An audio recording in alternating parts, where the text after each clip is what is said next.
બોલો બધા બોલો. અમને જ્યાંથી લીધા ત્યાંથી તો ઉતારો. ગાંધીનગર અમારા માટે અજાણ્યું છે. અંધારામાં ક્યાં જશે બધી બહેનો? 5 મિનિટ જ થઈ ગઈ.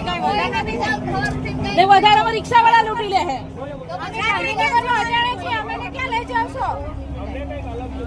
અમને જ્યાંથી લીધા ત્યાં જ છોડો. અમને બસ સ્ટેન્ડ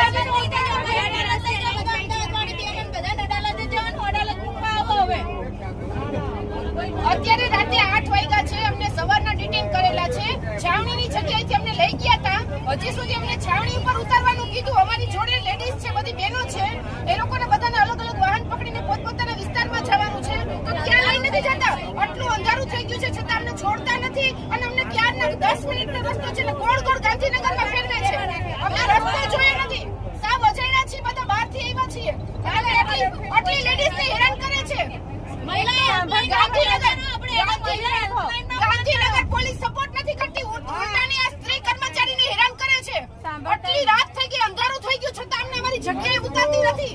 છાવણીની જગ્યાએ ઉતારવાના બદલે આખા ગાંધીનગરમાં ફેરવે છે. ક્યારના કહે છે કે અમને છાવણીની જગ્યાએ ઉતારો, હજી ઉતારતી નથી ગાંધીનગર પોલીસ. સહકાર દેવાની બદલે અમને સ્ત્રી કર્મચારીને હેરાન કરે છે. આમાં બેનો દીકરીઓ છે.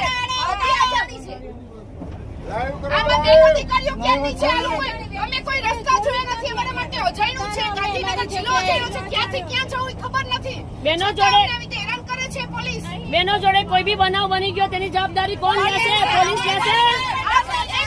મારી વાત પોલીસ રક્ષક છે કે ભક્ષક થવાની નીકળી છે? પોલીસ બહેનોની સ્ત્રીની રક્ષા કરવાની હોય. આજે સ્ત્રીની ભક્ષક થઈને પોલીસ રસ્તા ઉપર ઉતરી ગઈ છે. આ બહેનોને અંધારી રાતે ફેરવે છે. ક્યાંની કલાકથી ગાંધીનગર પોલીસ સપોર્ટ નથી આપતી. અમે શું ગુનો કર્યો છે? અમે આતંકવાદી છીએ? અમે સરકારના કર્મચારી છીએ. અમારો હક માંગવા નીકળ્યા છીએ. આવી રીતે સ્ત્રીઓને હેરાન કરે છે, સ્ત્રી કર્મચારીને. અમારા માટે ગાંધીનગર જિલ્લો સાવ અજાણ્યો છે. અત્યારે અંધારું થઈ ગયું છે. જો અમને ગમે ત્યાં ઉતારી નાખશે, બેનની માથે કઈ પણ થયું તેની જવાબદારી ગાંધીનગર પોલીસની છે કે સરકારની છે? કરો વિડિયો વાયરલ.